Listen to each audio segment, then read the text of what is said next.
Programme احکام شریعت اور طہارت و غسل سے متعلقہ مسائل کے ساتھ ایک دفعہ پھر حاضری کا شرف حاصل ہے۔ پچھلے پروگرام میں ہم نے پہلے غسل کا طریقہ مکمل طور پہ سنت کے مطابق عرض کیا تھا، اور اس کے بعد کچھ غسل کی احتیاطیں میں آپ کو بتا رہا تھا جو بہت ہی امپورٹنٹ ہیں، اور یہ احتیاطوں کا لحاظ رکھنا اس لیے زیادہ ضروری ہے کہ نبی کریم صلی اللہ علیہ وسلم نے حضرت علی کرم اللہ وجہہ الکریم سے ارشاد فرمایا کہ علی، اگر غسل جنابت میں ایک بال برابر جگہ بھی سوکھی رہ گئی تو جہنم میں ایسا ایسا کیا جائے گا۔ تو یعنی کنایہ لفظ سرکار نے استعمال فرمایا، جس سے اشارہ کر دیا کہ سخت عذاب ہوگا اس شخص کو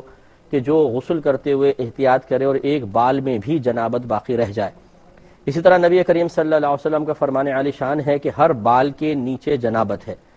تو یہ جو اتنی تاکید ہے، اتنا محتاط کلام ہے، اتنی شدت و سختی کی گئی ہے، یہ ظاہر کرتی ہے کہ غسل کرنے میں بہت زیادہ احتیاط کرنی چاہیے۔ لیکن یہ ہم اس غسل کی بات کر رہے ہیں جس کو فرض یا واجب کہا جاتا ہے، جو حالت جنابت کے بعد ہم پر لازم ہو جاتا ہے کہ جنابت کو دور کرنے کے لیے غسل کیا جائے۔ لہٰذا ایک غسل ایسا بھی ہوتا ہے کہ جیسے آپ جمعے کے لیے کرتے ہیں، ہم عیدین کے لیے کرتے ہیں، شادی بیاہ کے موقع پہ کرتے ہیں، گرمی لگ رہی ہے تو غسل کر لیا، اس میں کوئی احتیاط کی حاجت نہیں ہے، کوئی پرابلم نہیں ہے۔ لیکن جب انسان غسل جنابت کرتا ہے، ایک ناپاکی کو دور کرنے کے لیے کرتا ہے، بہنیں حیض یا نفاس سے فراغت کے بعد غسل کرتی ہیں، تو اسی احتیاط کے ساتھ کرنا ہوگا۔ تو آپ کو پھر ایک دفعہ تھوڑا سا پچھلا ریپیٹ کر کے پھر ہم اس کو آج انشاءاللہ مکمل کرنے کی کوشش کریں گے کہ غسل کے اندر 3 فرض ہوتے ہیں، ایک کلی کرنا لیکن غرغرہ سمیت، نمبر 2 ناک میں پانی چڑھانا، اور تیسرا سر کے بال سے لے کر پاؤں کے ناخن تک پورے حصہ بدن پر سے کم از کم ایک بار پانی کا بہانا۔ اگر کوئی سمندر میں نہا رہا ہے تو یا نہر میں، تو فقہا نے فرمایا اگر وہ ناک بند کر کے اندر ڈبکی لگاتا ہے اور 2-3 ڈبکی لگا لے یا 3 جگہ 3 دفعہ حرکت کر لے تو تمام سنتیں ادا ہو سکتی ہیں۔ تو یعنی 3 دفعہ جو پانی بہانے کی سنت ہے وہ پانی میں جانے یا اپنی جگہ بدلنے، پانی میں جگہ بدلنے سے وہ سنت ادا ہو جائے گی۔ لیکن جب آپ واش روم میں نہا رہے ہیں، باتھ روم میں نہاتے ہیں، تو اس میں پھر ذرا تھوڑا احتیاط کے ساتھ ہمیں غسل کرنا چاہیے، کیونکہ ہر جگہ پانی براہ راست پہنچ جائے یہ تھوڑا سا مشکل ہوتا ہے، احتیاط کرنی ہوتی ہے۔ چنانچہ اس کے سلسلے میں آپ کو بتایا تھا کہ ایک لفظ ہوتا ہے دھونا، ایک ہوتا ہے مسح کرنا۔ دھونے کا مطلب یہ ہوتا ہے کہ جس جگہ کو آپ دھونا چاہتے ہیں اس پر سے پانی بہہ جائے، جس کی کم سے کم مقدار فقہا نے اندازہ کر کے 2 بوند بیان فرمائی ہے، کہ مثال کے طور پہ آپ پانی یوں گرائیں، یہ 2 بوند تو کم از کم ہو گئی، یوں بہہ جائے تو یہ دھونا کہلاتا ہے۔ اور آپ یہ پانی لے کر گرا دیں اور سوکھا ہاتھ پھیر، یعنی تری والا ہاتھ سوکھی جگہ پر پھیر لیں، اسے مسح کرنا کہتے ہیں۔ تو غسل میں چونکہ پورا بدن دھونا فرض ہے، لہٰذا اس میں 2 احتیاطیں کرنی ہوں گی۔ نمبر 1 کوئی جگہ سوکھی نہ رہ جائے، نمبر 2 کسی جگہ کا صرف مسح نہ ہو جائے، پانی بہانا ضروری ہے۔ لہٰذا جو جگہیں سوکھی رہ جاتی ہیں اس کی میں تفصیل تھوڑی سی پہلے آپ کو عرض کر رہا تھا کہ مثال کے طور پہ آپ نے جو پان چھالیاں کھانے کے عادی ہیں بہت زیادہ، تو بعض اوقات وہ داڑھوں کے اندر چھالیاں جم جاتی ہے۔ اب اگر آپ نے اس کو چھالیے کو نہیں ہٹایا اور ویسی آپ نے کلی کر لی تو یقیناً چھالیے کے نیچے پانی نہیں پہنچے گا، چاہے وہ بال برابر جگہ ہی کیوں نہ ہو۔ نبی کریم صلی اللہ علیہ وسلم نے، جیسے کہ ہم نے آپ کو فرمان علی شان عرض کیا ہے کہ ہر بال کے نیچے جنابت ہے، یعنی ذرے ذرے میں جنابت صلاحیت کیے ہوئے ہے، تو اس لیے چھالیے کے نیچے کوئی چیز ہے تو وہاں یعنی چھالیہ اگر لگی ہے تو اس کے نیچے پانی نہیں پہنچے گا، اس کو ہٹانا ہوگا۔ ایسی ہڈی چبائی تھی، ہڈی دانتوں میں جم گئی، بوٹی وغیرہ چبائی تھی، زیادہ مقدار میں دانتوں میں ہے، اسی طرح کوئی ٹافی وغیرہ چبائی تھی وہ دانتوں میں جمی ہوئی ہے، تو بہرحال اس کو ہٹانا پڑے گا۔ ہاں، جس کو ہٹانے میں شدید حرج ہو، تکلیف ہو، وہ معاف ہوتا ہے، جیسے تار سے دانت باندھا ہو، یا جو زیادہ پان کھاتے ہیں ان کے دانتوں پہ ایک تہ جم جاتی ہے چونے کتھے کی، اسے بار بار کھرچنے کی حاجت نہیں، وہ کھرچا بھی نہیں جائے گا، اس کو چھوڑ دیں۔ باقی یہ کہ اس طرح نکلی دانت لگایا ہو اس کو نہیں نکال سکتے ہیں، نکل جائے آرام سے تو پھر بہت بہتر ہے کہ اس کو نکال کے آپ غسل کریں، اگر فکس کروا لیا ہے تو اس کو پھر ہٹانے کی حاجت نہیں ہے۔ پہلے کالر ہمارے، تو ایک تو اس میں احتیاط، دوسرا جیسے آپ کو بتایا کہ کوئی بھی ایسی چیز جو پانی کو کھال تک پہنچنے سے روکے اسے آپ کو ہٹانا ہوگا۔ یہ اسی تو چنانچہ اگر جیسے ناک میں کوئی چیز جمی ہوئی ہے تو چھوٹی انگلی سے پہلے سیدھے ہاتھ سے پانی چڑھا لیں، پھر چھوٹی انگلی سے ذرا ناک کے اندر چیک کر لیں کہ کوئی چیز جمی ہوئی نہ ہو۔ اگر اس طرح جمی ہوئی ہے کہ اس کے نیچے پانی نہیں پہنچے گا تو غسل نہیں ہوگا، اس لیے اسے بھی صاف کریں۔ پھر اس کے بعد اگر بہنوں نے جیسے یہ نیل پالش وغیرہ لگائی ہوتی ہے، اس کو ہٹانا فرض ہے ان کے اوپر، اس کو ہٹا کر پھر غسل ہو سکتا ہے ورنہ نہیں ہوگا۔ یوں ہی میک اپ کی کوئی موٹی تہ ہے جو پانی کو کھال تک نہیں پہنچنے دے گی تو اس تہ کو بھی ہٹانا ہوگا۔ ایک اور کال لیتے ہیں پھر تو آپ کو سمجھا رہے تھے کہ چند ایسی احتیاطیں کہ پانی وہاں بعض اوقات جسم تک پہنچتا ہی نہیں ہے، رکاوٹ چیز بن جاتی ہے. اس میں پھر بہنوں کی ناک کی نتھ آپ کو بتائی تھی، کان کے اندر اگر ٹاپس ٹائٹ قسم کے پہنے ہوئے ہیں کہ پانی نیچے نہیں پہنچے گا، یہ بھی اس میں شامل ہے. اس کے علاوہ ایسے کڑے سختی کے ساتھ کہ ان کے نیچے ہلائے بغیر پانی پہنچ ہی نہیں سکتا ہے، ٹائٹ انگوٹھیاں ہیں، دھاگا کوئی منت کا ہوتا ہے یا بالفرض یہ کوئی بیماری وغیرہ کے دم وغیرہ کے دھاگے باندھ لیتے ہیں ٹائٹ قسم کے، اس کے نیچے پانی نہیں پہنچے گا تو پھر غسل نہیں ہوگا. اس لیے غسل کرنے سے پہلے اپنے پورے بدن پہ چیک کریں، اس قسم کی تمام چیزوں کو ہٹانا لازم ہے. بہنوں کے لیے آسانی میں نے آپ کو بتائی تھی کہ خاتون نے نبی کریم صلی اللہ علیہ وسلم سے بالوں کی مینڈھیوں کے بارے میں سوال کیا تو نبی کریم صلی اللہ علیہ وسلم نے ارشاد فرمایا کہ ان کے ظاہر پر پانی بہا لو اور جہاں پہ یہ سر کے ساتھ لگی ہوں گی تو وہاں پانی بہا کر جڑ تک پانی پہنچاؤ. تو گویا کہ بہنوں کے لیے مینڈھیاں کھولنا چونکہ بہت زیادہ حرج و تکلیف کا باعث ہے، اس لیے نبی کریم صلی اللہ علیہ وسلم نے اس کو معاف فرمایا اور مینڈھیوں پر سے پانی خالی بہا لیا جائے. کسی نے مجھ سے میسج پہ پوچھا کہ اگر آدھے سر میں مینڈیاں ہیں آدھے نہیں ہیں، یعنی کہیں کہیں ہیں کہیں کہیں نہیں ہیں، تو کیا پھر بھی پورے کھولنے پڑیں گی یا پورے سر کی بالوں کی مینڈیاں بنی ہو تب یہ رعایت ملے گی؟ تو یہ سب میں نہیں، بس آپ نے اگر آدھے سر میں بھی کی ہوئی ہیں بہت اتنی ہے کہ آپ کو کھولنے میں حرج محسوس ہوگا، تکلیف ہوگی، پھر دوبارہ بنانے میں حرج ہوگا تو اس کے اوپر پانی بہایا جا سکتا ہے. ایک اور کالر ہمارے ساتھ ہیں. السلام علیکم. شاید لائن ڈراپ ہو گئی ہے، تو ان چیزوں میں تھوڑی سی احتیاط اس لیے کرنی ہوگی کہ پانی بعض اوقات پہنچ نہیں پاتا ہے. لیکن میں نے آپ کو جیسے بتایا کہ جن چیزوں کو ہٹانے میں حرج ہے وہ شریعت نے معاف رکھے ہیں. اس میں ایک تو آپ کو مثال یہ مینڈیوں والی دی، دوسرا جیسے یہ رنگ چونا وغیرہ یا پینٹ کرنے والے ہیں لوگ، ان کے تھوڑے بہت دھبے کوئی لگے رہ گئے اور انہوں نے اسی طرح غسل کر لیا، حتی الامکان چھڑائیں، لیکن اگر کوئی رہ گیا تو اللہ تعالیٰ معاف فرمائے گا. اسی طریقے سے جو یہ مکینک حضرات ہوتے ہیں یہ بعض اوقات بہت زیادہ جو ہے یہ ان کے ہاتھ پہ وہ کالک سی لگ جاتی ہے تو اور اتنی رگوں اس میں یعنی لکیروں کے اندر گھس جاتی ہے کہ وہ ہٹ نہیں سکتی ہے، یہ بھی معاف ہوگی. اسی طریقے سے اگر کوئی تندور پر روٹیاں بناتا ہے اور بہت زیادہ آٹا استعمال ہوتا ہے اور اس کے یہ جو انگوٹھوں کے ادھر یہ جو کنارے ان کے اندر اگر وہ آٹا گھس گیا ہے، حتی الامکان اس نے دھویا صفائی بھی کی لیکن غسل کرنے کے بعد اگر نماز بھی پڑھ لی مثال کے طور پہ دیکھتا ہے کہ یہاں پہ کچھ لگا ہوا ہے، کوئی بات نہیں، اس کے لیے تھوڑا بہت معاف ہوگا. اسی طرح جسم پہ جو میل ہوتا ہے یہ میل بالکل معاف ہے، یہ پانی کو جسم تک پہنچنے کی راہ میں رکاوٹ تصور نہیں کیا گیا ہے، یہ بھی معاف ہوتا ہے. اسی طریقے سے اگر آپ نے مثال کے طور پہ سر پہ تیل لگایا ہوا ہے یا بدن پہ ویسلین وغیرہ کوئی ایسی چکنی چیز جو پانی کو فوراً جذب تو نہیں کرتی ہے لیکن اس کی تہ نہ ہو، مثلا آپ نے ویسلین لگائی اس طرح یا کوئی کریم لگائی اچھی طرح مل دی، اب اس کا جسم نہیں ہے صرف چکنائی ہے، اس پہ پانی بہائیں گے غسل ہو جائے گا. ایک مختصر سا وقفہ لیں گے، ہمیں یقین ہے آپ ہمارے ساتھ ہی رہیں گے. تو آپ کی خدمت میں عرض کر رہے تھے کہ چند مقامات ایسے ہیں کہ جن میں بہت احتیاط کی ضرورت ہوتی ہے. اب میں وہ چند مزید عرض کر دیتا ہوں. مثال کے طور پہ ایک تو جس کے بڑے بڑے بال ہوں اگر اور وہ بھی تیل سے محروم بال، جنہوں نے سارا سال کبھی تیل کا ذائقہ نہ چکھا ہو، ایسے سوکھے ہوئے بال جو ہیں فوری طور پہ پانی کو جذب نہیں کرتے ہیں جب تک بہت زیادہ پانی نہ بہایا جائے کھال تک. اور یہ خصوصاً اگر کانوں کے اوپر بال آئے ہوئے ہیں تو کانوں تک وہ پانی پہنچے گا نہیں. اگر صرف بالوں سے رس کر تری پہنچی، صحیح بہا نہیں، تو آپ کو جیسے پہلے بتایا کہ خالی تری کا پہنچنا تو مسح کرنا کہلاتا ہے، یہ دھونا نہیں کہلائے گا. اس لیے خصوصاً اگر آپ بالٹی سے نہا رہے ہیں، کیونکہ شاور سے نہائیں گے تو پریشر ہوتا ہے پانی کا اور تھوڑا بال ملیں گے تو نیچے تک پہنچ جائے گا، لیکن بالٹی سے اگر یوں نہا رہے ہیں خالی ڈبے سے اور یہاں تھوڑا سا ہاتھ پھیر لیا اور پانی بہا نہیں، غسل نہیں ہوگا. اس سے اچھی طرح بڑے بالوں رکھنے والے جو ہیں حضرات اور خصوصاً جو عورتوں کی معذرت کے ساتھ عورتوں کی مشابہت اختیار کر کے پھر بڑے لمبے لمبے کندھے سے بھی نیچے رکھتے ہیں، پونی بھی باندھ لیتے ہیں بعض اوقات، تو اللہ تعالیٰ نے اچھا خاصا مرد بنایا ہے لیکن ہمیں تھوڑا سا اپنی طبیعت کے اندر ایک انفرادیت پسندی کے جذبے کے تحت چینج لانا اچھا لگتا ہے. لیکن کاش یہ ہماری سوچ بن جائے کہ ہم لوگوں کے لیے تو یہ کہتے ہیں کہ فلاں مجھے دیکھے میں اسے کیسا لگ رہا ہوں، اچھا لگ رہا ہوں تو میں ایسا کروں گا، فلاں کے لیے میں کروں گا، اس کے نگاہوں میں اچھا ہو جاؤں گا. لیکن اللہ تعالیٰ اور اس کے رسول کریم صلی اللہ علیہ وسلم کی بارگاہ میں بھی آپ اچھے لگ رہے ہیں کہ نہیں لگ رہے، اس پہ بھی توجہ تھوڑی سی کر لیں تو بہت بہتر ہے. اس لیے کہ میدان محشر میں لوگ آپ کو جنت نہیں دیں گے، نبی کریم کی شفاعت کام آئے گی اور اللہ تبارک و تعالیٰ کی رضا سے آپ کو جنت ملے گی، ورنہ آپ جنت میں نہیں جا سکتے ہیں. تو جتنا مخلوق کے لیے ہم کام کرتے ہیں اس میں سے تھوڑا سا اپنے خالق کے لیے بھی کر لیں کہ ساری نعمتیں اسی نے دی ہوئی ہیں. تو بہرحال بڑے بڑے بال رکھنے والے اور خصوصاً بہنیں کہ جن کے بڑے گھنے بال ہیں اور لمبے لمبے بال ہیں، ان کو نہاتے ہوئے کس قدر احتیاط کرنی چاہیے اس سے آپ اندازہ کر سکتے ہیں. دوسرا، کانوں کے اندر میں کان کے سوراخ میں نہیں کہہ رہا ہوں، سوراخ میں اس طرح ڈالنا کوئی ضروری نہیں ہے، لیکن کان کے اندر جتنا بھی یہ دیکھیں یہ بل ہیں، اس طرح ٹیڑھے میڑھے کان ہوتے ہیں، آپ ایک دفعہ ڈال کے انگلی ذرا دیکھ لیں، یہ جیسے خصوصاً جیسے یہ ہے، یہ آپ لائے اور یہ جو جگہ ہے ادھر، یہ ایسی ہوتی ہے کہ اوپر سے اگر آپ پانی بہائیں گے تو سیدھا پانی بہ جائے گا، یوں نہیں ہے کہ اندر جا کے یوں چڑھ جائے گا، اس کے اندر تو آپ کو تھوڑا سا یا تو آپ پانی لے کے اس طرح ماریں، یا جیسے شاور سے پانی آ رہا ہے تو اس طرح کر کے ذرا تھوڑا سا نیچے کر کے اطمینان کر لیں، کان کے اندر اگر تھوڑا بہت جائے گا بھی آپ یوں کریں گے تو نکل جائے گا، کوئی ایسا پرابلم نہیں ہے، گھبرانے کی ضرورت نہیں ہے، لیکن یہ کان کے اندر جتنے بھی یہ بل آپ کو نظر آ رہے ہیں ان تمام کے اوپر پانی کا بہانا لازم ہے، لہذا اگر آپ نے اوپر سے پانی ڈال دیا اور یہاں خالی انگلی پھیر لی تو وضو میں تو یہ مسح سنت ہوتا ہے، مستحب ہوتا ہے، لیکن غسل کے اندر فرض ہے، مسح نہیں بلکہ پانی بہانا فرض ہے، لہذا یہاں مسح سے کام نہیں چلے گا،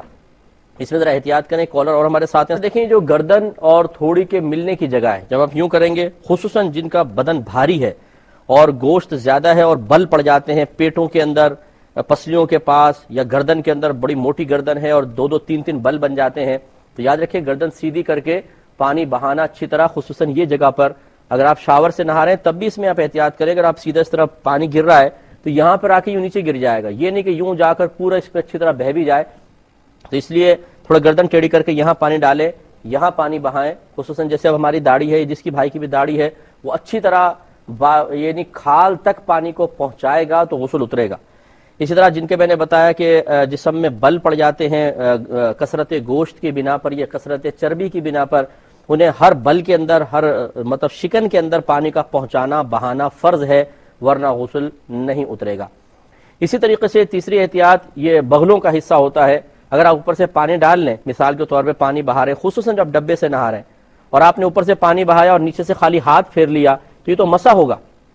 اور یہ بغل کی شیپ ایسی ہوتی ہے کہ اس طرح گہرا گڑھا ہوتا ہے، اگر آپ اوپر سے پانی بہائیں گے تو ایسا تو نہیں ہے کہ آ کے اوپر کو پانی چڑھ بھی جائے گا اور چڑھ کے پھر پورا یوں رول ہو کے اچھی طرح دھو کے پھر جائے گا، تو لہٰذا اس میں بھی بڑی بے احتیاطی متوقع ہے کہ اگر انسان اوپر سے پانی بہائے اور نیچے پانی بہنے نہ دے بلکہ خالی مسح کر لے، یا خدا نخواستہ بے احتیاطی رہے اور ہاتھ اس طرح رہا اور صحیح پانی نہیں بہا اور خشکی رہ گئی جگہ، تو پھر غسل نہیں اترے گا، اس کی بھی احتیاط کریں۔ ویسے اگر آپ بیٹھ کے نہا رہے ہیں، مثال کے طور پہ جیسے بالٹی سے ٹب سے نہاتے ہیں اور بیٹھ کے نہاتے ہیں اور گھٹنے سمیٹ لیے، تو ران اور جب یہ گھٹنے بند ہو جاتے ہیں تو گھٹنوں کے بالکل نیچے جو ایریا ہے، مثلا یہ گھٹنا ہے، اس کے بالکل جو نیچے والا حصہ ہے، یہ ران اور پنڈلی جب ملتے ہیں تو درمیان میں پانی بعض اوقات نہیں جا پاتا، اس لیے جیسے یہ پیر ہے، مثال کے طور پہ یہ گھٹنا ہے، اس کے نیچے جو جگہ ہے یہ تھوڑا سا پاؤں ٹیڑھا کر کے پانی بہائیں تاکہ اس پر بھی اچھی طریقے سے پانی بہہ جائے۔ تو یوں ہی ہر وہ مقام کہ جہاں پر احتیاط کے ساتھ پانی بہانا بہت ضروری محسوس ہو، اگر آپ نہیں بہائیں گے تو وہ جگہ سوکھی رہ جائے گی، یا اس جگہ پہ صرف مسا ہوگا، پانی بہے گا نہیں، ان تمام جگہوں میں اچھی طریقے سے احتیاط کریں، ورنہ یہ یاد رکھیں کہ یہ کہنا کہ جی ہمیں معلوم نہیں تھا، یا پھر سادگی میں یہ کہہ دینا بسا اوقات علماء پہ الٹا طنز کرتے ہوئے کہ یار اتنی سختی دین میں کوئی ہے، مفتی صاحب نے تو بہت ہی سختیاں بتا دیں، تو بھائی ہم سختی نہیں بتا رہے، یہ تو آپ کے نبی کریم صلی اللہ علیہ وسلم کا فرمان عالی شان ہم نے آپ کو سنایا۔ نبی کریم صلی اللہ علیہ وسلم کا فرمان ہے کہ ہر بال کے نیچے جنابت ہے،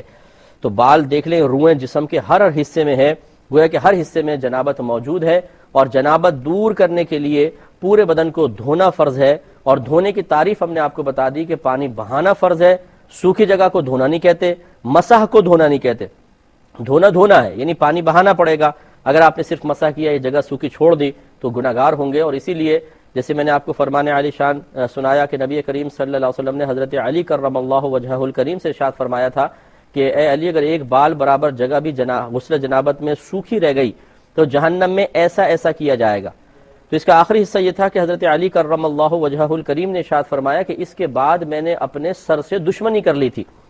یعنی اس کے بعد آپ کبھی بال آپ نے رکھے، اپنے سر صاف کروا دیا کرتے تھے، اس خوف کی وجہ سے کہ ایسا نہ ہو کہ کثرت بال کی بنا پر، بالوں کی کثرت کی بنا پر پانی اندر نہ پہنچنے پائے اور میں اس وعید کا شکار ہو جاؤں۔ تو وہ نبی کریم صلی اللہ علیہ وسلم کی صحبت یافتہ آپ کی سب سے چہیتی صاحبزادی کے مبارک شوہر، جن سے نبی کریم صلی اللہ علیہ وسلم کی نسل پاک چلی ہے، قطعی طور پہ جنتی ہیں، وہ خوف کر کے اپنے سر کے بال صاف کروا رہے ہیں کہ کوئی بال برابر جگہ سوکھی نہ رہ جائے۔ اور ایک طرف یہ ہمارے مسلمانوں کا آج کل کا معاشرہ ہے کہ ایک تو ان کو علم نہیں ہوتا، اور اگر کوئی علم دے تو اس کو قبول کرنے کے لیے تیار نہیں ہوتے، اپنی غلطی کا اعتراف نہیں کریں گے جھوٹی عزت بنانے کے لیے اپنے انا کے مسئلے کے لیے. جی وہ مفتیان کرام کا اپنا، یہ تو پتہ نہیں مولوی کہاں سے مسئلے لے کر آتے ہیں، انہوں نے اپنے ہی مسئلے بنائے ہوئے ہیں. چلے جی ہم نے تو اپنے بنائے، شریعت تو ہم بیان نہیں کر رہے، اپنے بنائے. اچھا اب آپ شریعت آپ بیان کر دیں، کہاں لکھا ہے؟ قرآن میں ہوگا، حدیث میں ہوگا، اپنے موقف پر آپ کوئی دلیل پیش کر دیجئے. تو سامنے والے جو ہمارے مسلمان بھائی ہیں وہ بھی اصل میں اس قسم کے نادان مسلمانوں کی حوصلہ افزائی کر دیتے ہیں ہنس کر، یا ہاں یار صحیح کہہ رہے ہیں آپ، اس طرح کہہ کر ان کی تائید کر دیتے ہیں. سیدھے سیدھے الفاظ میں کہیں کہ چلو ٹھیک ہے جی، یہ سارے علماء اور مفتیان کرام تو بیچارے شاید چھولے دے کے پاس ہوئے ہیں، آپ نے تو ماشاءاللہ بڑی ڈگریاں لی ہوں گی، آپ اپنے موقف سے قرآن حدیث پہ دلیل پیش کر دیں، پھر پیش کر کے تو بتائیں. انشاءاللہ قیامت تک نہیں کر سکیں گے. تو اس قسم کے لوگوں کو بھی سوچنا چاہیے کہ اس طرح نہ کریں، اپنی غلطی کا اعتراف کر کے غسل کو مکمل کریں، اور پہلے جو غلط غسل ہوئے اس پہ اللہ تعالیٰ کی بارگاہ میں توبہ کریں. ایک کالر ہمارے ساتھ ہیں، بات کی طرف آتے ہیں. پہلے بھائی نے کویسچن کیا کہ یہ بیمہ پالیسی لینا کیسا ہے. دیکھیں اس میں 3 صورتیں بنیں گی. پہلی تو یہ کہ آپ کسی ایسے ملک میں رہتے ہیں جہاں کی گورنمنٹ کافر گورنمنٹ ہے، وہاں پر اگر آپ انشورنس لیتے ہیں، بیمہ پالیسی انشورنس کرواتے ہیں، بیمہ پالیسی لیتے ہیں، اور فقہا نے لکھا اس میں مسلمان کے لیے فائدے کے پہلو زیادہ ہوں، تو کافر سے اس قسم کا معاملہ تو بلا جھجک کر سکتے ہیں. پہلی بات یہ. دوسرا یہ کہ گورنمنٹ کافر نہیں ہے، یا جس ادارے سے آپ کر رہے ہیں وہ ادارہ کافروں کا نہیں ہے، مسلمانوں کا ادارہ ہے، لیکن آپ اپنے قدرت و اختیار سے نہیں کر رہے، آپ مجبور محض ہیں. مثال کے طور پہ یا تو ملکی قانون ایسا ہے کہ ہر ایک کو بیمہ پالیسی لینی ہوگی، یا آپ نے کوئی ایسی کمپنی، ایسا کوئی آفس، ایسی کوئی فیکٹری جوائن کی ہے جس میں جتنے بھی کام کرنے والے ہیں ان سب کو بیمہ پالیسی لینا یہ لازم کر دیا ادارے نے. یہ ایک مجبوری کی صورت ہے، اس میں بھی انسان اب تو مجبور ہے، کروا سکتا ہے، اور اس میں جو منافع کے پہلو نکلتے ہیں ان سے فائدہ بھی اٹھا سکتا ہے. تیسری صورت ہے کہ انسان اپنے قدرت و اختیار سے کسی مسلم ادارے سے یہ بیمہ پالیسی لیتا ہے. اس میں ہم احتیاط کا ہی حکم دیں گے، کیونکہ اس میں سود کا معنی بھی ہے، جوئے کا معنی بھی ہے. اس کے علاوہ شرعی طور پہ جو قیودات، جن قیودات کا لحاظ رکھنا چاہیے تھا مالی معاملات میں، ان کا دھیان اس میں نہیں ہو سکتا کم از کم، لہٰذا اور اس میں ظلم کی بہت ساری صورتیں اور کیفیات بن جاتی ہیں، ایسی کنڈیشنز ہوتی ہیں، ایسی صورتیں متوقع ہوتی ہیں جس میں انسان بیچارہ ظلم کا شکار ہو سکتا ہے. لہٰذا اس صورت میں اس کو ناجائز قرار دیا جائے گا. تو یہ 3 صورتیں ہم نے آپ کو بتائیں. جو بیمہ پالیسی کروانا چاہتا ہے پہلے ایک صورت کا تعین کر لے، دیکھ لے کہ اسے کس صورتحال کا سامنا ہے، اس کے لحاظ سے شرعی حکم بھی اس کو معلوم ہو جائے گا. بھائی فرماتے ہیں اگر کہیں ایسا کوئی قانون ہو کہ مثال کے طور پہ آپ ایڈوانس سیلری لے لیتے ہیں تو اس پر کوئی آپ کو پروفٹ یعنی سود دینا پڑ جاتا ہے، تو کیا یہ صحیح ہے؟ دیکھیں اگر تو آپ مطلب اس کو ایڈوانس سیلری غالباً نہ کہیں، یہ کہیے کہ آپ ادارے سے اگر قرضہ لے لیتے ہیں پہلے، وہ چاہے سیلری کی مد میں ہو، لیکن اس پہ آپ کو بہرحال تھوڑا بہت پروفٹ دینا پڑ جاتا ہے ادارے کو اس سہولت کے حاصل کرنے کی بنا پر، تو یہ اگر آپ نے کام سے پہلے جو کچھ آپ لے رہے ہیں، لازم بات ہے بھی تو آپ نے عمل نہیں کیا تو آپ اجرت کے مستحق فی الحال نہیں تھے، تو اس کی حیثیت ایک قرضے کی سی ہوگی. اور قرض کے اوپر جو نفع دیا جائے نبی کریم صلی اللہ علیہ وسلم نے اس کو سود قرار دیا ہے، لہٰذا یہ سود ہوگا، اس طرح کرنا جائز نہیں ہے. ایک مختصر سا بھائی نے ایک مزید کویسچن یہ کیا تھا کہ سود کیا ہے، اس کی وضاحت کر دیں. دیکھیں سود 2 طرح کے ہیں، ایک وہ سود جس کا ثبوت قرآن سے ہے، ایک وہ سود ہے جس کا ثبوت حدیث سے ہے. ویسے تو سود کی ایک تعریف یہ ہے کہ سود اس زیادتی کا نام ہے جسے کوئی مالی معاملہ کرتے ہوئے مشروط اور لازم ٹھہرا لیا گیا ہو اور وہ زیادتی کسی چیز کا بدلہ نہ ہو. جیسے مثال کے طور پہ ایک شخص دوسرے سے کہتا ہے یار مجھے 1 لاکھ روپے قرضہ دے دو، یہ ایک مالی معاملہ ہو رہا ہے. دوسرا والا شخص یہ کہتا ہے کہ میں دے تو دوں گا لیکن جب تمہیں واپس کرنا ہوگا تو 1,10,000 روپے لوں گا، اور یہ کہتا ہے یس. اب 1 لاکھ جب دے گا تو یہ تو 1 لاکھ کا بدلہ ہے، 10,000 کس چیز کا بدلہ ہے؟ یہ بغیر کسی عوض کے ہے. تو اب آپ یہ دیکھیں گے 10,000 ایک ایسی زیادتی ہے جسے مالی معاملہ طے کرتے ہوئے مشروط ٹھہرایا گیا ہے، لیکن یہ کسی چیز کا بدلہ نہیں ہے، یہ 10,000 سود ہوگا.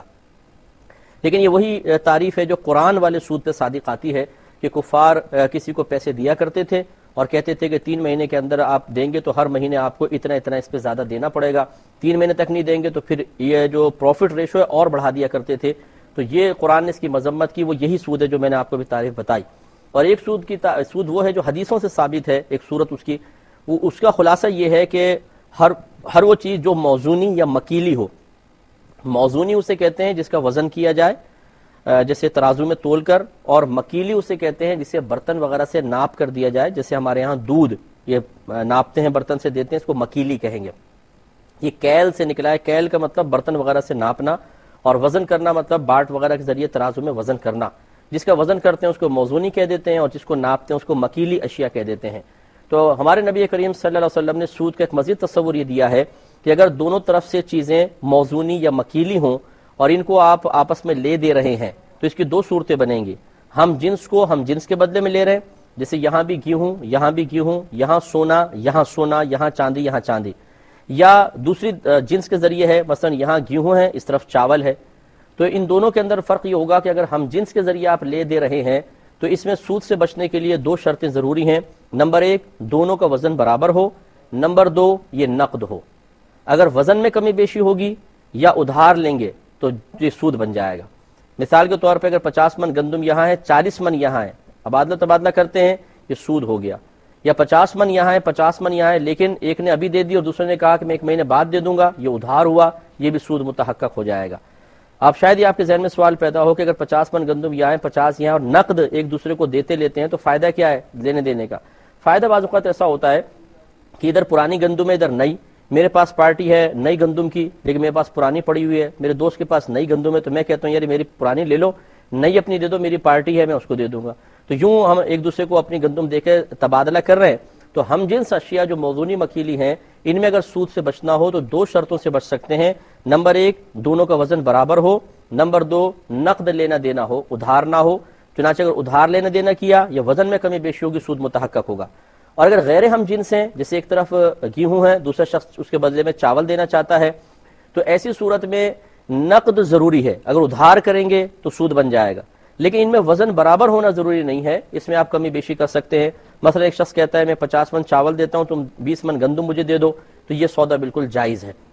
تو یہ خلاصہ کلام یہ ہے کہ اگر موزونی اور مکیلی ہم جنس اشیاء کو آپس میں لے دے رہے ہیں تو دو شرطوں کے ساتھ سود نہیں ہوگا، ورنہ سود ہوگا وہ دو شرطوں میں سے پہلی کہ نقد ہو، نمبر دو وزن دونوں جانب بالکل برابر ہو. چنانچہ اگر وزن کم بیش ہوا یا ادھار کیا تو سود.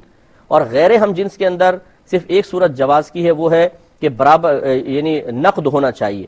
وزن اب کم بیش ہو تو کوئی بات نہیں. ادھار کریں گے تو اس میں سود متحقق ہو جائے گا. امید ہے کہ آپ بات سمجھ گئے ہوں گے.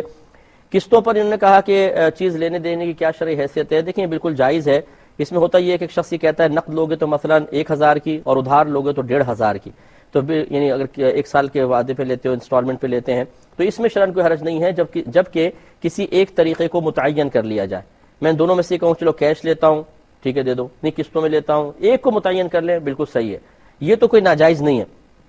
کیونکہ دیکھیں یہاں پر اگر آپ ادھار بھی لے رہے ہیں، مثال کے طور پر لوگوں کو شبہ ہوتا ہے شاید سود تو نہیں ہے، مثال کے طور پہ ایک گاڑی ہے وہ کہتا ہے نقد 5 لاکھ کی ہے لیکن اگر قسطوں میں لوگے تو 6 لاکھ کی آپ کو پڑے گی. تو آپ غور کریں کہ جو 1 لاکھ زیادہ لے رہا ہے وہ کس چیز کا بدلہ لے رہا ہے؟ وہ بھی گاڑی کا ہی بدلہ ہے. میں نے ابھی آپ کو سود کی تعریف بتائی کہ سود اس زیادتی کا نام ہے جسے مالی معاملہ طے کرتے ہوئے مشروط تو ٹھہرایا گیا ہو لیکن وہ کسی چیز کا بدلہ نہ ہو. قسطوں کے کاروبار میں اگر ادھار قیمت زیادہ بھی کر دی جاتی ہے تو وہ زائد قیمت اس شے کا ہی بدلہ قرار پاتی ہے، تو وہ ایسی زیادتی ہے جو عوض سے خالی نہیں ہے، تو لہذا سود بھی نہیں ہوگا. لیکن اس میں جو کنڈیشنز بعض اوقات لگاتے ہیں وہ غلط ہوتی ہیں. تو آپ کبھی بھی قسطوں کا کاروبار یعنی قسطوں پر کوئی چیز لینا چاہیں یا کاروبار خود کرنا چاہیں تو پہلے جو آپ کنڈیشنز طے کرنا چاہتے ہیں وہ آپ کسی اچھے مفتی صاحب کو دکھا دیں، وہ بتا دیں گے. تو پھر اس کے بعد اگر وہ کہتے ہیں صحیح ہے تو پھر آپ کریں، ورنہ کہتے ہیں ان شرائط پر اگر آپ نے یس کر کے یہ چیز خریدی تو آپ گناہگار ہوں گے، تو پھر آپ اس سے رکیں.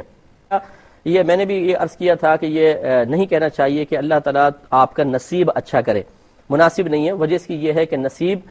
تقدیر کو کہتے ہیں، مقدر کو کہتے ہیں، اور مقدر کا مطلب ہوتا ہے اللہ تبارک و تعالیٰ کی طرف سے مقرر شدہ. اللہ تعالیٰ نے جو ہمارے لیے فیصلے کر دیے ہیں اسے اصل میں سمجھ لیں تقدیر کہتے ہیں، مقدر کہتے ہیں. اب اس کے اندر اچھائی ہوگی، برائی کو کوئی پہلو ہے ہی نہیں. اس لیے کہ اللہ تعالیٰ اپنے بندے کے لیے جس چیز کا انتخاب فرماتا ہے تو وہاں پہ گندگی عیب برائی تو تصور ہی نہیں کر سکتے ہیں، تو وہ تو پہلی اچھا ہے. یہ الگ بات ہے کہ آپ کی میری طبیعت اس کی اچھائی کو پہچاننے سے قاصر ہوتی ہے تو ہم بعض اوقات اس سے چڑ جاتے ہیں یا اس پہ اظہار ناراضگی کرتے ہیں، وہ ہمارا قصور ہے. ورنہ اللہ تعالیٰ نے جو کچھ مقرر کیا ہے وہ اچھا ہی ہے، تو لہٰذا وہ پہلے اچھا ہے تو وہ اچھا ہی ہے. اب یہ کہنا کہ اللہ تعالیٰ آپ کے نصیب کو اچھا کرے، اس میں اس طرح شائبہ آتا ہے جیسے پہلے برا ہے پھر اچھا کر دے، یا برا بھی نصیب ہوتا ہے، ایسا نہیں کہنا چاہیے. نصیب ہمیشہ اچھا ہوتا ہے. اسی لیے بزرگان دین نے بدقسمتی کا لفظ استعمال کرنے سے منع کیا کہ جی میری بدقسمتی تھی. قسمت تو اچھی ہوتی ہے، اللہ نے بنائی ہے نا، بدقسمتی تو ہو ہی نہیں سکتی ہے، اس لیے لفظ نہ کہا جائے. یہ کہتی ہیں اب اگر ہم اس کو چھوڑ کے کسی کو یوں کہیں بچے کو دعا دیتے ہوئے کہ اللہ تعالیٰ جو کچھ تمہارے نصیب میں ہے اللہ تعالیٰ تمہیں اس سے راضی کر دے، اس بچے کو اس سے راضی رکھے، تو اس پہ لوگ بعض اوقات ناراض ہو جاتے ہیں۔ اگر معاملہ کوئی بگڑ جاتا ہے کہ دیکھا آپ نے ایسی دعا دی تھی تو بس شگونی ہو گئی، اور بچے کے لیے آپ نے نصیب اچھا کرنے کی دعا تو مانگی نہیں تھی، اس لیے نقصان ہوا ہے، تو پھر کیا کیا جائے؟ دیکھیں مسئلہ یہ کہ جب اس قسم کے جہلا ہمارے درمیان موجود ہیں جنہیں اپنے دین کے بنیادی عقائد سیکھنے کی ہی فرصت حاصل نہیں ہے، خالی ایک مسلمان گھرانے میں پیدا ہو جانے کے بعد ہمارا مسلمان یہ سمجھتا ہے کہ شاید مجھے سب کچھ آتا ہے، ایسا نہیں آتا ہے۔ ہمیں معلوم ہے، ہم عقائد سکھاتے ہیں، عقائد سیکھتے ہیں، عقائد پڑھتے پڑھاتے ہیں۔ میں گارنٹی سے کہتا ہوں کہ اگر آپ ایک مسلمان کو کھڑا کر کے اس سے اللہ تبارک و تعالیٰ کی ذات کے بارے میں بنیادی عقائد پوچھ لیں، اگر وہ وضاحت کر دے، سیکھا ہوا ہے تو ایک الگ بات ہے، وضاحت کر دے، اگر وہ، میں اس سے کویسچنز کرتا ہوں، اگر واقعی وہ بنیادی ان سوالات کے جوابات دے لے تو پھر آپ میرا نام بدل دیجیے گا۔ اتنی غفلت ہے جس کو کوئی انتہا نہیں، جس کی بنا پر اس قسم کے معاملات ظہور پذیر ہوتے ہیں۔ تو بہرحال کوئی ایسا کم علم شخص ہے، اس کو جہالت کا احساس دلانے کی بھی حاجت نہیں ہے، پیار محبت سے سمجھائیں، مانے تو ٹھیک، ورنہ آپ کف لسان فرمائیں، آپ اچھی سی کوئی دعا دے دیں، اللہ تعالیٰ تمہیں جنت عطا فرمائے، اللہ تعالیٰ دنیا کی نعمتیں آخرت کی بھلائیاں عطا فرمائے، یوں آپ نے دعا دے دی تو ٹھیک ہے۔ ضروری ہے کہ نصیب کے بارے میں ہی آپ کو کلام کریں۔ اس قسم کے جہلا کے سامنے اس قسم کے کلام کی جو ہیں بالکل ٹھیک، لیکن وہ اپنی جہالت کی وجہ سے اس میں بھی کوئی منفی پہلو تلاش کر لیتے ہیں، اسے ان لوگوں کے سامنے نہ کیا جائے تو بہتر ہے۔ بہن فرماتی ہیں اگر کوئی ہمارے کسی نیک عمل پہ اعتراض کرے تو کیا مصلحتاً کچھ عرصے کے لیے چھوڑنا بہتر ہوتا ہے کہ بعد میں پھر اختیار کر لیں گے؟ دیکھیں ایسا نہیں ہے، اگر آپ واقعی فی نفسی اچھا نیک عمل کر رہی ہیں اور اس پر کوئی اعتراض کر رہا ہے تو یہ اس کی غلطی ہے اور وہ اس کی جہالت ہے، اور جاہل کی وجہ سے ہم نیک عمل کیوں چھوڑیں؟ اگر واقعی وہ ایسا نیک عمل ہے کہ اس نیک عمل میں آپ کا بھی فائدہ ہے، آخرت کا فائدہ ہے، مسلمانوں کا فائدہ ہے، اس میں کسی کے حق میں کوتاہی کا ارتکاب نہیں ہو رہا ہے، کوئی برائی کا پہلو نہیں ہے، تو بالکل آپ اسے کریں اور لوگوں کی پرواہ نہ کریں۔ اس طرح تو لوگ پیدا ہوتے رہیں گے، گناہ پہ کبھی اتنا نہیں بولیں گے جتنا نیک عمل کے اوپر تنقید کر دیں گے۔ اس قسم کے لوگوں کو چھوڑ دیا جائے۔ ایک بہن نے فرمایا کہ بعض لوگ یہ کہتے ہیں کہ جب ہم بچوں کو سمجھائیں، سختی کریں، تو بولتے ہیں جی دین میں جبر نہیں ہے، ایسے ان کو چھوڑ دو، کچھ عرصے اگر یہ گناہ کریں گے بھی تو ایک دن آئے گا خود ہی بیزار ہو جائیں گے اور انشاءاللہ نیکی کے راستے پر آ جائیں گے۔ اگر آپ زیادہ جبر کریں گے تو ضد میں زیادہ کریں گے۔ دیکھیں غلط خیال ہے، جبر ہوگا لیکن حکمت کے ساتھ۔ ہماری شریعت یہی سکھاتی ہے کہ سختی بھی کریں لیکن حکمت کے ساتھ کریں۔ یہ کہنا کہ جی بچوں کو چھوڑ دیں، کچھ دیر سے گناہ کر کے خود ہی آخر ایک نہ ایک دن آدمی بیزار ہوتا ہے اور توبہ کر لیتا ہے، کتنا بھولا بھالا یہ مشورہ ہے، آپ اندازہ کریں اپنے اطراف میں بلکہ اپنے خاندان میں دیکھ لیں، سینکڑوں آپ کو بوڑھے ایسے نظر آئیں گے جو اب بھی بیٹھ کے فلمیں اور ڈرامے اور ڈانس دیکھ رہے ہوتے ہیں، گندی گالیاں زبان سے نکل رہی ہوتی ہیں، نشے کر رہے ہوتے ہیں، جوئے کھیل رہے ہیں، شرابیں پی رہے ہیں۔ کیا ان کے بارے میں بھی یہی سوچا ہوگا کہ ان کو چھوڑ دیں، شاید کچھ عرصے بعد خود ہی بیزار ہو جائیں گے؟ دیکھیں انسان ایک گناہ سے ضرور بیزار ہوتا ہے، لیکن شیطان اس گناہ کے بعد دوسرے گناہ میں ایسی لذت اور اٹریکشن پیدا کرتا ہے کہ اس کو چھوڑ کے وہ دوسرے کی طرف مائل ہو جاتا ہے۔ شیطان کہاں ایسا ہوگا کہ گناہ سے آدمی بیزار ہو تو پھر کہ شیطان بھی بیزار ہو جائے گا، چھوڑ دو اب اس کو یار، چلو جانے دو، اب نیک عمل کرنے دو۔ نہیں، وہ بے رحم دشمن ہے، وہ کبھی بھی موت کے وقت تک بھی وہ ہمیں کبھی نیکی کے راستے پہ نہیں آنے دیں گے۔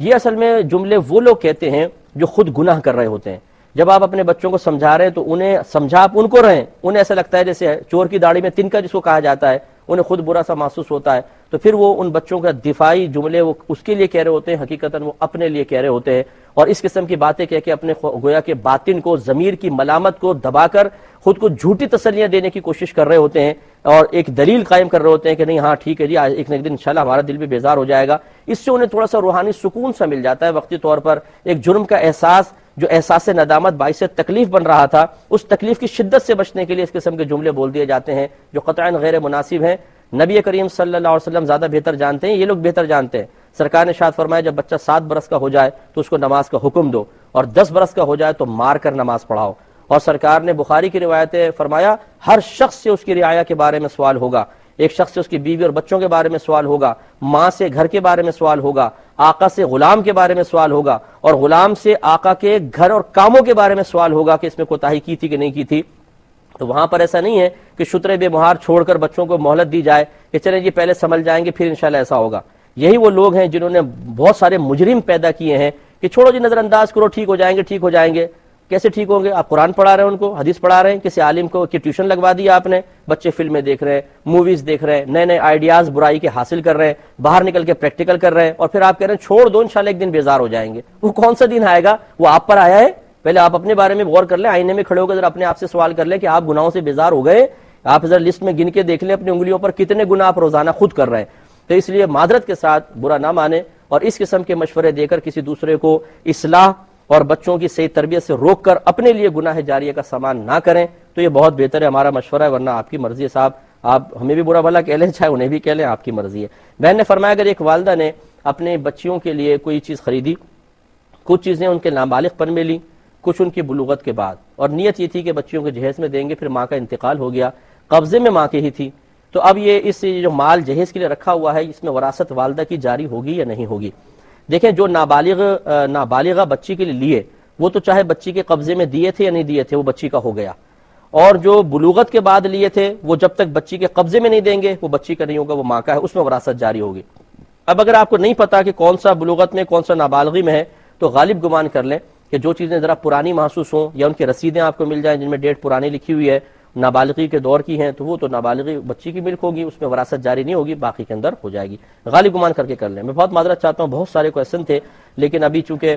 وقت ختم ہو رہا ہے، انشاءاللہ منگل کے روز دوبارہ حاضری کا شرف حاصل ہوگا تو پہلے انشاءاللہ ان سوالات کے جوابات ہوں گے، پھر دیگر کویشچنز کے آنسر دیے جائیں گے اور دیگر طہارت کے مسائل بھی آپ کو بیان کریں گے۔ اب اپنے میزبان کو، ہماری کیو ٹی وی کی پوری ٹیم کو اجازت مرحمت فرمائے، پہلے اس معذرت کے ساتھ کہ کوئی بات ہماری کسی کو ناگوار خاطر گزری ہو تو درگزر فرمائیے گا، ہم اصلاح کے لیے کہتے ہیں، آپ کے پیار و محبت میں کہتے ہیں، آپ کی آخرت کی بہتری کے لیے کہتے ہیں، اس لیے برا بالکل نہ مانا کریں، اور اس دعا کے ساتھ کہ اللہ تبارک و تعالی ہمیں بھی نیک بنائے اور آپ کو بھی اپنے حبیب کریم صلی اللہ علیہ وسلم کی پاکیزگی کی برکت سے ظاہری باطنی ذہنی قلبی پاکیزگی کی دولت سے مالا مال فرمائے، آمین۔ وآخر دعوانا ان الحمد للہ رب العالمین۔